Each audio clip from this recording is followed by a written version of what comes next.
হরে কৃষ্ণ কৃষ্ণ কৃষ্ণ হরে হরে, হরে রাম রাম রাম হরে হরে। নমস্কার দর্শক বন্ধু, আজকে আরো একটি নতুন ভিডিও আপনাদের জন্য। আর আজকের ভিডিওয় আমরা কিন্তু আলোচনা করতে চলেছি সিংহ রাশিকে নিয়ে। কারণ বাংলার নববর্ষ 1432 সাল পড়ে গেল।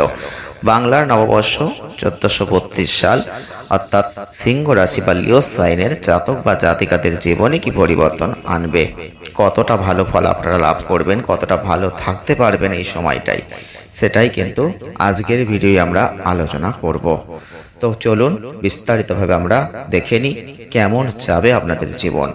আপনাদের অধিপতি দেব কিন্তু রবি, আর রবির প্রভাবে যেহেতু আপনারা রয়েছেন, আপনাদের জীবনে আপনাদের মনে একটা উদ্ভাবনী শক্তি কিন্তু থাকবে।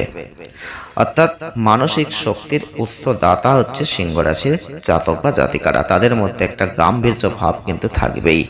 তাই আপনি যদি সিংহ রাশির মানুষ হয়ে থাকেন বা লিও সাইনের জাতক বা জাতিকা হয়ে থাকেন, তাহলে বাংলার নববর্ষ 1432 সালের পুরো বছরটা আপনার জীবন পথে এগিয়ে চলবেন একটা বাধা বন্ধহারা গতিতে।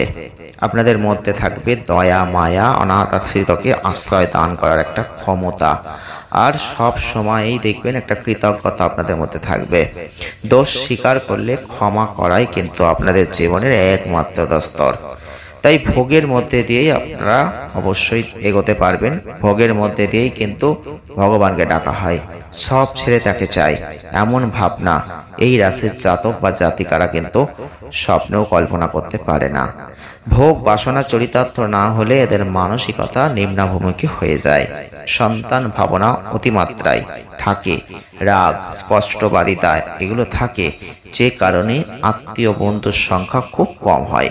যারা সিংহ রাশি বা লিও সাইনের মানুষ, তাদের এই বাংলার নববর্ষ 1432 সাল যে কোনো পরিবেশে প্রথম অবস্থায় নয়, পরে নিজেকে জাহির করার চেষ্টা একটা কিন্তু আপনাদের থাকবেই। বিশেষ করে বিবাহিত জীবনে তমগুণী অর্থাৎ শনির প্রভাবে আপনারা দেখতে পাবেন শতকরা একজনও শান্তি পেয়েছে কিনা সন্দেহ। তবে সিংহ রাশির দিবসের সংখ্যা কিন্তু অন্য রাশির তুলনায় বেশি আছে, এই বছরও থাকবে। জ্যোতিষশাস্ত্র অনুযায়ী অবশ্যই বলবো যে আপনাদের ক্ষেত্রে, বিশেষ করে নিজের পেশাগত জীবনের ক্ষেত্রে বেশ কিছু জায়গা কিন্তু অবশ্যই লক্ষ্য রাখতে হবে। বছরটার ক্ষেত্রে কর্মক্ষেত্রে কিছু উদ্বেগ থাকবে, কিছু আশা থাকবে, কিছু আশা পূরণ হবে। যারা সিংহ রাশি বা লিও সাইনের মানুষ আছেন, বাংলার নববর্ষ 1432 সাল আর্থিক অবস্থার অনেকটাই উন্নতি কিন্তু আছে। দেহ ও মনের স্বস্তি কিন্তু খুব একটা পাবেন না। কোনো ইচ্ছা বাস্তবায়িত হওয়া, তীর্থ বা দূরপাল্লায় ভ্রমণ, গৃহে সারা বছর অতিথি আত্মীয় সমাগম, ধর্মের প্রতি আকর্ষণ এগুলো কিন্তু বাড়বে এই বছর। পেশা ও ব্যবসার ক্ষেত্রে যোগাযোগ কিন্তু বাড়বে। শত্রুতা করে কেউ ক্ষতি সাধনে সমর্থ হবে না, তবে পারিবারিক অস্বস্তি একটা আপনাদের থেকে যাবে এই বছর। আত্মীয় স্বজনরা তেমন কিন্তু আপনার কাজে আসবে না। কেউ ভুল বুঝে মানসিক কষ্ট কিন্তু দিতে পারে আপনাকে। প্রেম প্রীতির ক্ষেত্রে অবশ্যই সময়টা কাটবে একটু গতানুগতিক নিয়মে।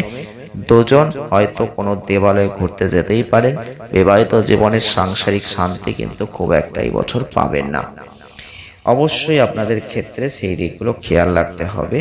তবে আপনাদের ক্ষেত্রে কিছু ভ্রমণকালীন ক্ষেত্রে দেখবেন পথচলতি কোনো সাধু সঙ্গের সময় কোনো মানুষ ভালো কিছু আপনাদের বলতে পারে, যেটা আপনাদের জীবনে পরিবর্তন নিয়ে আসতে পারে। তবে কি করলে একটু ভালো থাকতে পারেন একটু আমরা বলতেই পারি। প্রত্যেক দিন সকাল থেকে সারাদিনের মধ্যে যখন সময় পাবেন, যে কোনো পথচারী কুকুরকে যে কোনো খাবার একটু খেতে দেবেন। চেষ্টা করবেন একটা দিন যেন বাদ না যায়, কাজটা চালাতে থাকুন। দেহ মনে অস্বস্তিটা কমে যাবে। সারা বছরে অনেক বাধা দুর্গতির হাত থেকে আপনি কিন্তু রেহাই পাবেন। যদি পারেন এই 1432 সালের পুরো বছরটাই আপনারা লাল, গোলাপি, হলুদ, বাসন্তী রঙের পোশাক একটু বেশি করে পরার চেষ্টা করবেন। শুভ প্রচেষ্টায় সাফল্য, দেহ মনের একটা আনন্দদায়ক জায়গা আসবে। বাড়ি বা ঘরের জন্য এর যে কোনো একটা রং ব্যবহার আপনারা করতে পারেন। তবে অবশ্যই আপনাদের ক্ষেত্রে এই মেলামেলির ব্যাপারটা কিন্তু আপনাদের জন্মচার্ট অনুযায়ী মেলাতে হবে। রাশিগত ক্ষেত্রে পুরোটাই মিলবে এটা আশা করে রাখবেন না। কিছুটা মিল অবশ্যই কিন্তু আপনারা লাভ করতে পারবেন। ভিডিওটি কেমন লাগলো কমেন্ট করবেন, যদি ভালো লাগে লাইক করবেন, শেয়ার করবেন আর চ্যানেলটিকে সাবস্ক্রাইব করবেন। সকলে ভালো থাকবেন, সুস্থ থাকবেন, দেখা হচ্ছে নেক্সট ভিডিও।